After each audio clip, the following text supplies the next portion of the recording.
Greetings, greenhouse people. We are back with another episode of Tech on Demand brought to you by GrowerTalks magazine. Our goal, as always, is to help you grow your best crops ever, and that's exactly why I'm here in a booth at the Cultivate event in Columbus, Ohio, with two experts from SePRO, a company you know and respect for bringing innovative crop protection solutions for greenhouses and nurseries.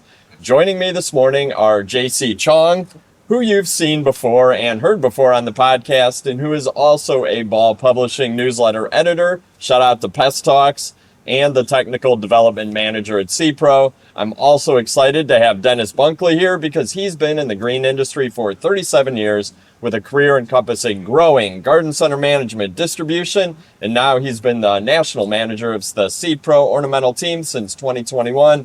Gentlemen, welcome to the podcast. Thank you. Thanks, Will. And I appreciate both of you taking time during a busy show to sit down and chat. We're actually recording this in the morning before the show opens, which is a lot quieter than it's going to be this afternoon. Because I would imagine your booth's been jamming for the last few days and will be today as well. It's been fantastic. It's been a great show. And that's good to hear. So I love coming to Cultivate and seeing all the new products on display, and that's what we're here to talk about today. I guess before we get started, Dennis, I do have a question for you because I've gotten some press releases and communications lately from SePRO with a company or division name that I don't think I'm too familiar with, and that's SePRO Land. So I know SePRO, but Land, what does this represent? So SePRO Land, we did a brand refresh. It's not rebranding the company, but a refresh to put more focus on the individual divisions of SePRO under the scientific umbrella, that everything that we do is science-backed and science-based. So SePRO Land focuses on the ornamental golf and landscape industry that is still backed by the science of SePRO Scientific. Okay, so that makes sense. So it's turf, golf course, ornamentals, nursery. Absolutely. Right, which is land-based. All right, that makes sense even to my simple mind. And I think I've been in marketing a long time. I like brand refreshes. I think it helps you refocus, and that makes a lot of sense. Right, and known as a water company, we're still a very large water quality company, and this allows us to focus on the land portion of the company. Okay, no, that makes sense. And I think for our viewers and listeners in the greenhouse and ornamental side, they will appreciate that focusing. Sure. So let's now jump into a couple of the new products SePRO has unveiled recently, BattleLine and Barracuda. Both are awesome names. And yes, I definitely want to hum the song, but I'm not going to. Instead, let's start with BattleLine. I think that'll help me focus and not be singing Barracuda the whole time, which is a new fungicide, correct? Correct. Okay, and Dennis, I'm going to start with you, but JC, feel free to jump in and add to any of this that you want. What makes BattleLine different from other greenhouse fungicides that growers are already using? And I read that it's broad spectrum. It's effective on some of the common pathogens, Botrytis fusarium, rhizoc, powdery mildew, and there's other products for those pathogens and diseases as well. But what advantage does BattleLine bring to growers? BattleLine brings a product that they can use, especially on young plants, that will provide that group 3 of the group 3 fungicide that does not cause regulation on the young plants. Okay, so you've done testing with propagators. I would imagine a lot of work with propagators. Right. So what do you think? Like BattleLine, what is that difference that these young plant propagators are going to get super excited about? We actually run I run a research project at one of our research campuses in North Carolina. Okay. And so what I did is basically take 10 most commonly grown species, from anywhere from geranium to begonia to pansies to impatiens and all that. Right. And basically what I do is I take the plug, dip it in the solution, and then transplant them. Or I transplant them and then I spray them. Okay. Mostly just to see if using them on those young plants when you're just transplanting them, is that going to stop them from growing or having any kind of issues? And we compare that to Benamax, propiconazole. Yep. Because propiconazole, we know it's going to have pretty strong growth regulating effect. Right. So we just want to see how is it compared to the worst case scenario in some way. So what we're finding out is that of the 10 plant species that we have, none of them are regulated by BattleLine. But propiconazole or Banamax actually cause stunting on the plugs of sun patient, Okay. on pansies, and on vinca a little bit. So big ticket crops. It is a big ticket crop. Yeah. So for anybody who wants to use propiconazole, or I would say some of the other FRAC3 fungicide as well, they need to be more careful about that plant growth regulating effect. Okay. But for BattleLine, That's it. that's not a concern. That's awesome. I mean, there's a pretty good reason behind that, simply because all the other FRAC3 fungicide, they are in the triazole chemical group. And within triazole chemical group is also some of our commercial PGR, Sure. like our own ARAS, our own top floor, and propiconazole and uniconazole. Okay. All So- right. That makes sense. So in Didn't that thought of group, that. they do have a pretty high risk of growth regulations. But BattleLine or triflumazole is in a complete different chemical group Okay. called imidazole. Okay. From that group, we have no commercial PGR product. Just simply because the PGR effect is so low that there's Right. nothing worth registering. So So it's strictly fungicide. yeah, just looking at the chemical group, BattleLine is unique from all the other FRAC3 Okay. fungicide. How long have you guys been working on BattleLine? Like, what's the problem? I'm always interested because I know regulation can take a long time, but I'm sure the formulation and everything takes us. It is relatively quick. We will manage to bring in the product to the market very quickly. Good. We have a license, we have the label, and we bring it out to the market simply because it is a great product. Yeah, and we're only just about every state is registered. Okay. I think we're waiting on about 3 registrations. Yeah, just about, and even some of the major states like California. We're waiting on that. Okay. We're waiting on that, but As is it is usual. coming. Well, it's coming, and it's going to be within the next few months, I would think. For Okay. sure. Yeah. That's cool. Is there anything in your trials that has exceeded your expectations? Is there anything? The growth regulating effect, the minimum of it actually is working out. Is very surprising Okay. to that. And triflumazole has been researched quite a bit by university researchers in the past and throughout the world, really. What we're finding out by reviewing those data, a lot of those data are suggesting that first thing, it has a pretty strong curative effect. Okay. It's a systemic fungicide. So you go into the plant tissue, stay in there, and any hyphae that trying to grow inside the plant tissue is not gonna happen, because the mode of action basically stop the production of estradiol, ergosterol, which Okay. is a component for hyphae, a cell wall for fungus. So then they're not gonna grow at all. So it provide them a curative effect. So some of the trial they're looking at it, we got pretty good result with curative control of botrytis. That's awesome. Works well, and some of the diseases that actually works very well, including Fusarium. As you know, we're sort of in the mom season, Yeah. and folks will be worried about Fusarium For sure. quite a bit. So it would be a great preventive product for Fusarium, and also other products like you mentioned powdery mildew, and also exceptionally strong on rust Okay. and scabs, and also cylindrocladum and black root rot. So in the spring, when folks starting to grow, in the fall, when folks starting to grow pansies again, that would be a useful tool for that. And now that we know, if you drench it, even when the pansy plugs are small, you're not going to stop them from growing or Right. flowering. So that is a great benefit too. You know, we're finding it'll be really an important product on Fusarium in the tropical plant market as well for the foliage market. It's one of the missing links that's in that market that's going to be a nice addition. Yeah. Oh, that's good. And especially something like tropicals where more and more greenhouses are getting into them. Not just Absolutely. your traditional tropical plant growers, Yep. but traditional ornamentals growers are adding tropical inputs into their greenhouse. All across the country. Yeah. Oh, that's really cool. So my last question on BattleLine is every time we talk about resistance management. I know that's something that you guys are always super conscious about and have great resources to help growers develop rotations, not just, and really using products responsibly so we can continue to have them. Absolutely. Is there anything that you want to talk about in terms of rotation or resistance management, or any suggestions you have for growers on how to add BattleLine into their portfolio of products they're using? Well,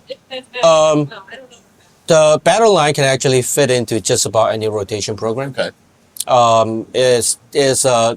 As long as you're not rotating it with any other frac 3, you're probably fine.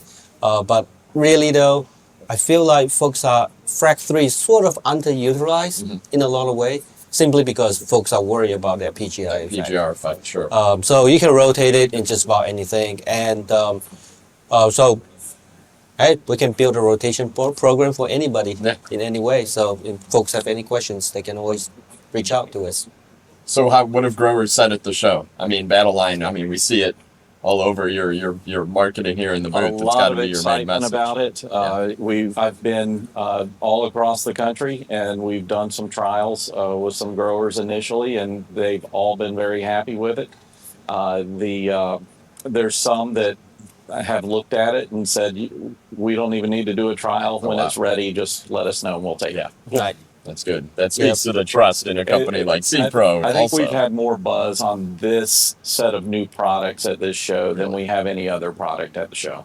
That's awesome. Absolutely. That's good to hear. Absolutely. Yes, and that sort of point out to the demand from the growers as far as, bringing up new product, bringing up a product that are underutilized, but put some science and technical support behind it. For sure. To make them, use them more effectively. Yeah. Right. No, that's good to hear. All right, let's move to Barracuda. Again, I'm not going to hum the guitar riff. I definitely want to. Maybe we can clip it in on video. But so it's an insecticide and miticide, and it has unique attributes from what I understand. But I want to learn more about it. I know that the viewers and listeners do too. So Dennis, I'm going to start with you. Thinking about Barracuda, what problem does Barracuda solve that I guess existing mite or insect control products and programs aren't solving today? And JC, if you want to jump in, feel free. Yeah, Barracuda is one on the mites. You don't have to know what kind of mite problem you have. It'll take care of all mites, all life stages of mites. So it's a good one to just, if you know you have some type of mite problem, you can use it right in the beginning, and then you can get your identifying part down and continue to use on other things for rotation. The other nice thing about it, it also works on other insects because of the formulation that it is and the strength that the formulation is. It's not just a miticide. Okay. And then I guess in terms of results you've seen in trials, I'm sure you've trialed this. You're an insect guy, so I'm interested in what you have to say about this. Please stop by our member center located in the main aisle. And the member of our sales team can assist you. Thank you. Thank you. I'm going to start that question over. Sure. So in terms of the results that you've seen in trials, because you are an insect guy and I know you've trialed the heck out of this, what do you think has impressed, I guess, you and your trials and growers who've trialed this product most about Barracuda? I guess what's that hook that's going to keep them on board and interested in this product? Well, I just ran a trial in our own research campus looking at the efficacy for 2-spotted spider mite. Okay. My original plan was to spray it once, 2 weeks later, make another application. Right. So that's sort of what growers often do, 1 week later or 2 weeks later, you make another application, then switch over to another product. That was my original plan. Okay. But I did not have to spray the second time. Really? One application took? The one application, I have no mites on those plants. So that surprised me in some way, and in another way it doesn't, because Barracuda is a combination of 2 pretty strong active ingredients and well trusted, abamectin and bifenazate, and also they are combined in a concentration that's much higher than all the other products that we can find in the marketplace. So in a lot of ways, we are putting on a very strong product for a pest species that everybody is dealing with. And you have 2 combinations working together, dealing with that one population. So it really doesn't surprise me that it was Yeah. gone. But looking at the result of it, looking at how clean the plant are, and I was like, that is great. Yeah. That is a great tool. And from a researcher standpoint, it's almost like, well, I have 0 in my column. What am I going to do with that exactly. data? You You're know, like, but from a more marketing or sales perspective, and that's a great demonstration of efficacy. Well, right and there. the grower excitement that's been generated on this one is what's very unique about it is it's a water-based formulation. True. Okay. So for the grower, there's no phytotoxicity issues like they typically would have with the abamectins that are mostly all EC formulations. Yeah. So you get 10% more abamectin in this mix, and it's water-based. Sounds like a cost-effective solution too. I mean, you're reducing the labor of additional applications. Or Absolutely. yeah, it sounds Absolutely. like a smart way to go. It's that work smarter, not harder mentality. Hey, there we go. Yeah, no, I like that. So, I guess again, let's talk a little bit about resistance management. I know obviously Sure. insects multiply quickly and reproduce quickly, and resistance is always something we want to worry about. How about this as it relates to insect and mite pests with Barracuda? Whoever wants to tackle this, feel free. Well, the rotation of it is, again, pretty straightforward. Okay. I mean, what I would say in that program, you probably don't want to include abamectin or bifenazate Okay. because Barracuda already covered those. But if you're already using abamectin or bifenazate, Barracuda would be an easy fit to replace swap them those. right out. Exactly, just swap them right out. So as far as the rotation is concerned, that's pretty easy. For growers most growers probably use 3, 4, 5 different mode of action anyway. Right. So most of them know how to do it. Okay. No, that's good. And what you said earlier about the fact that it does control a variety of mite, and that you can come in before you've actually made that like positive identification, hit them, get some control, and then work as it's working. That's a pretty interesting Correct, approach. and that it's not just mites. So if you're dealing with multiple pests, you can use it as your miticide as well as going after aphids or thrips or anything else that you may be battling. Yeah, and that trial that I talked about, the spider mite trial that I talked about, I ran it on New Guinea bean impatient. I may not be able to run that trial for too long because, on the plants that were treated with fluoromide, the aphid was just overrunning it. But on the Barracuda treated plant, there's no aphid because Barracuda can treat aphid too. So, in a lot of situations where we don't typically just deal with one pest at a time, having that broad spectrum control is a great thing to have. So that you don't have to, like you say, come in, spray one time, and then 3 days later spray something else. Labor restriction or labor shortage is really one of the biggest problems we have in the industry. Yeah. So anything you can make the steps more efficient, Absolutely. it's always a good thing. Yep. That's why we like to hear broad spectrum. Are there any plants? I guess this could be for BattleLine or Barracuda. Are there any plants you should not use either of these on? Or are they? Well, as far as we know, no. But on the BattleLine label, there will be restrictions about not using it on impatient. Okay. But in my own research, I did not really see a whole lot of growth regulating effect on impatient. So we need to dig deeper into it to find out what it is.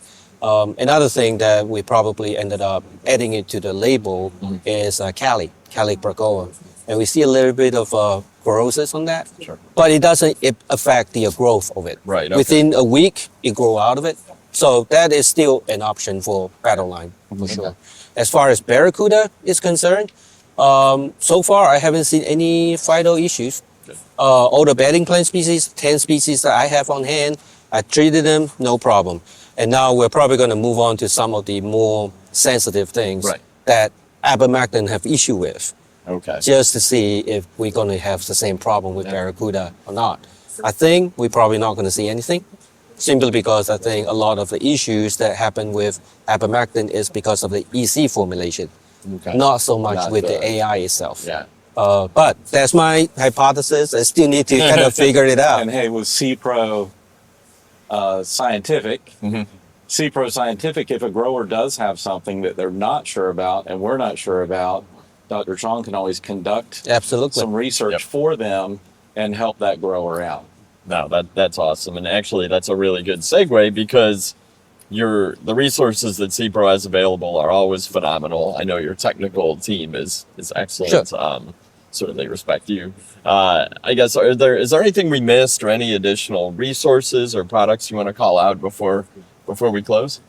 Well, I would say we got pretty good product, BattleLine, Barracuda, and we have some other product that fit well with those new products in a rotation program. Okay. So that would be something that I want to bring out. It's like, we can build a very rounded program for just about any pests and diseases we're probably going to have. And customers can head to seproscientific.com and go to SePRO Land.